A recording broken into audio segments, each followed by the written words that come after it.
What's up, everybody? It's Andrew Cuts here. In this video, I'm going to be doing a tag team with my little sister. This is only her second time ever picking up clippers, so it should be interesting. So let's get into it.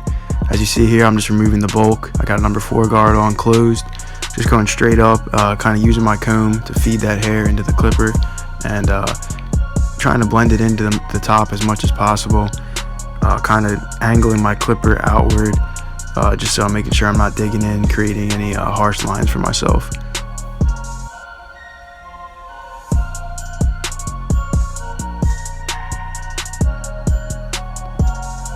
Now this is Gia working on the right side here.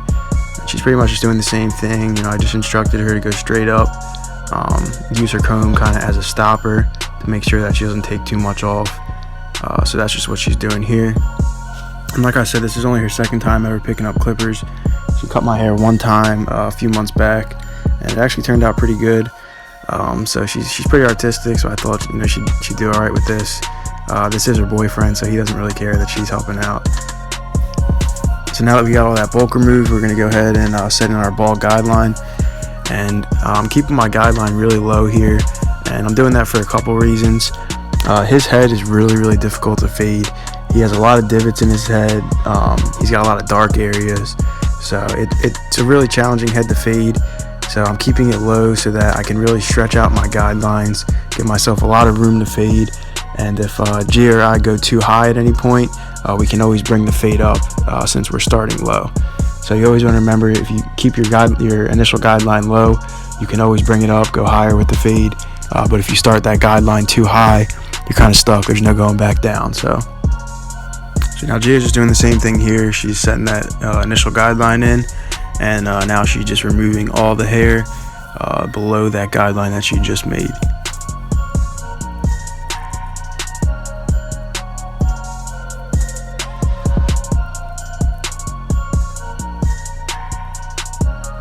So now that we got all that hair removed, we're going to go ahead and begin balding him out below that line. You want to remember, you don't want to go all the way up with the shavers. You kind of want to leave a little bit of room in between where you set that line in and where you go up with your shavers. And you also want to keep in mind that you want to be flicking out with your shavers just as you would with your clippers.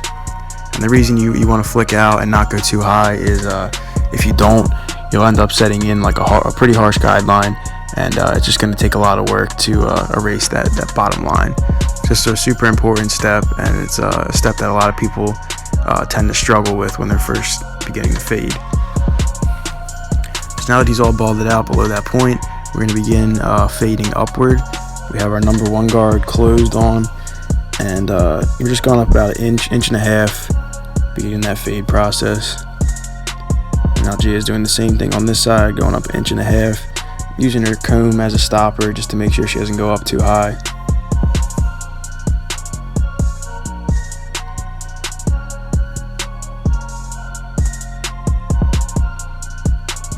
Now we're going to come in with our number 2 guard closed, and I like to come in with this 2 closed right after the 1 closed, just because it creates a really noticeable line in between those 2 areas. And I like to make it pretty noticeable just so that I know exactly where I need to come in with the 1 open to erase that line.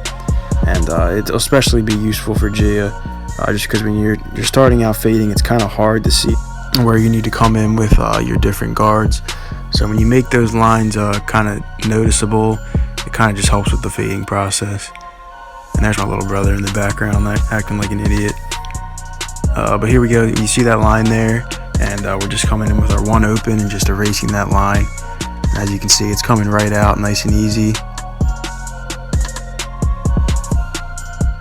And you want to keep in mind when you're taking these guidelines out, and even when you're setting them in, you want to make sure you're not digging into the skin, just having a light hand and really just letting the clipper do the work.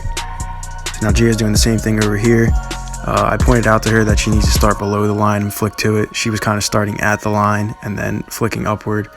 So you just want to always make sure you're starting below the line to ensure that everything's even, and it just helps the fade to come out a lot cleaner. So now we got that line erased. I'm just coming in with my 1.5 guard. I got the lever about halfway, and I'm just cleaning up the area, making sure that everything's completely blended into where we came with that 2 guard.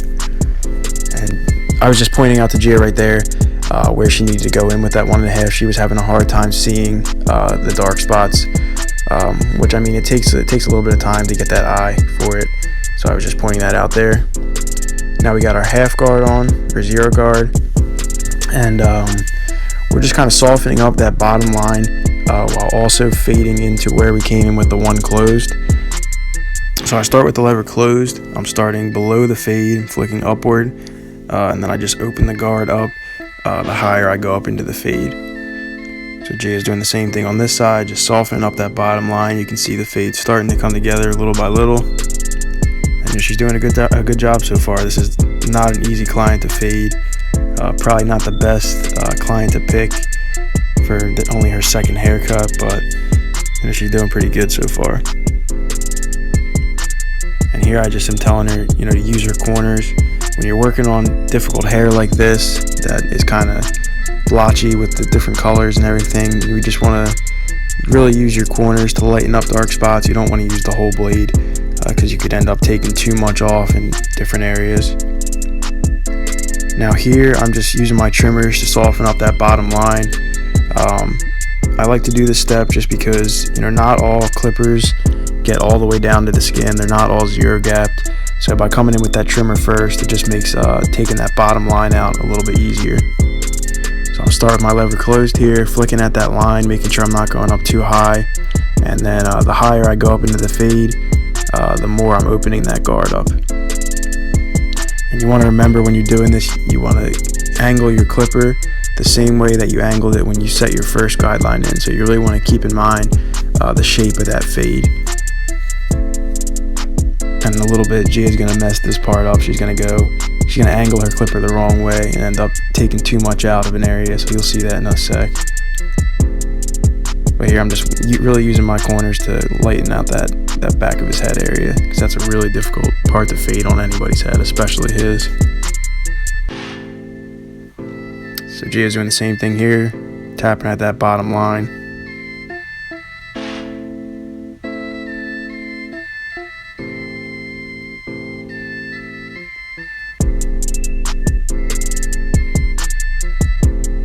You will notice I'm outside for this haircut.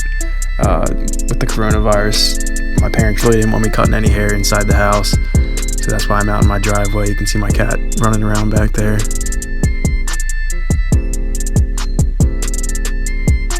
So Jay is just lightening up this area, taking out that bottom line, just opening the lever the higher she goes up.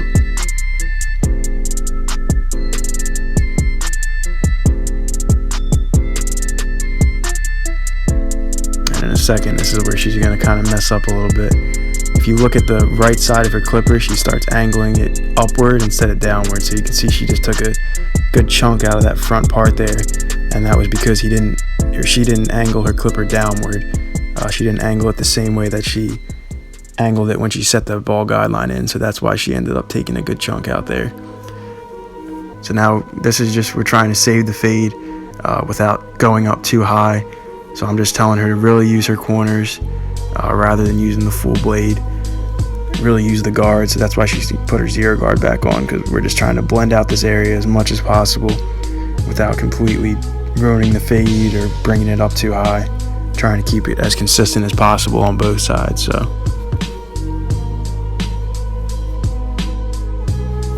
for those of you guys watching who cut hair, let me know in the comments if this has ever happened to you.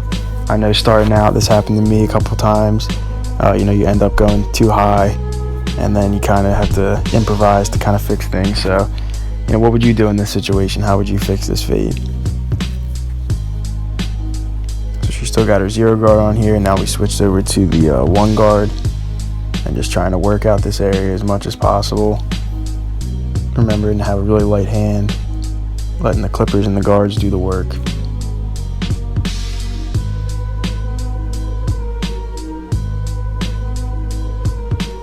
And this haircut really showed me that the lineup really can change the total look of a fade. I remember when I was starting out, that's kind of what you hear all the time, is the lineup can really save a bad fade, or it can make a good fade look really bad. So you'll see in a little bit when I do this lineup how it just brings the fade together. So now we're going to do some clipper over comb to try to blend this hair into the top. And basically all I'm doing is I'm just scooping the hair with my comb, holding that comb straight up and maybe even a little bit outward, and just kind of hitting any hairs that go out of that comb. You're just hitting them with your clipper.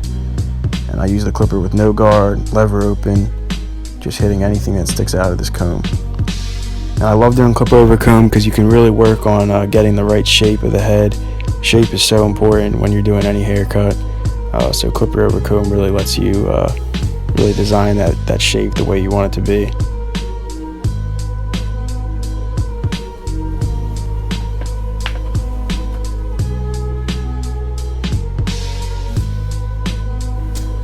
Alright, so now you see Gia's trying to do some clipper over comb. She's never done it before. I probably shouldn't even let her try it because you can see she's really having a hard time getting the hair to go through the comb, which it's a tough thing. It takes a lot of practice. You really have to kind of feel it out, get a feel for it. So she was really struggling with that. So we ended up just throwing a 4 guard on and just going straight up. And then we dropped down to a 3 here. And you can do this. You can use a high guard and just go straight up to kind of blend that hair into the top. His hair is really difficult to blend on the top just because he has a lot of it. He didn't want me to take anything off the top. He was happy with the length it was at. I wish he would have let me take some off the top because I think it just would have helped everything blend a little bit better. So you can see Gia's just going straight up, and there is still a noticeable ledge, so I did have to go back and take a little bit off of that side area just to help things lay down a little bit better. But now I'm just going in with my my blending shears.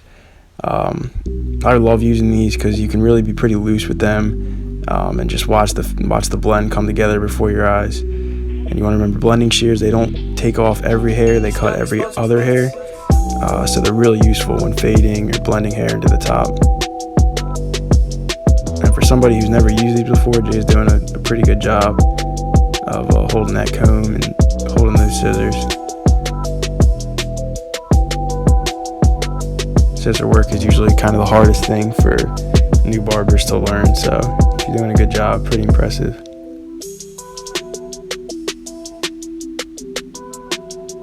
Alright, so now we're going to begin lining him up. He doesn't like to get lined up like super sharp. I usually don't go crazy with his lineup, but like I said, a lineup can really save a fade, so I really tried to make this line pretty sharp here, just to kind of help that fade look a little bit better. I wasn't going to have Gia try to line him up. That would have just been a disaster. She's never done anything like that before. So as you can see, after lining everything up here, it's really just helping that fade to pop. And this is the end result before I went back and did any detail work on either side. This right side right here is my sister's side, and this left side right there is my side. So let me know what you guys think. Let me know what side looks better. For Gia's second time cutting hair, I thought she did a really good job. Like I said, this is not an easy client at all to fade. I think looking at this right here, like the back is definitely the area that needs the most work. But if you cover up that back and just focus on that front area, I thought both sides turned out really, really good. So here's the before. He really needed a haircut, as I'm sure a lot of people do right now since a lot of these barbershops are closed. If you haven't checked out any of my self-cut tutorials yet, definitely go check them out.